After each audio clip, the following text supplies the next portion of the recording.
Hi, my name is Muhammad Levi Aninditio, currently a second-year student at the University of Indonesia, majoring in electrical engineering. I consider myself as a hard worker.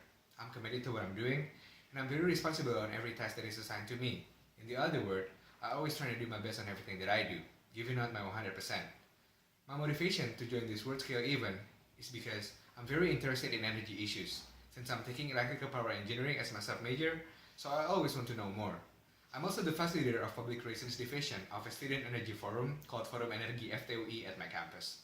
Being able to participate in international event like ICES has been my dream, and this is just right for me because at the same time, I can expand my team working skill, I can expand my networking, and also I can add my knowledge about energy.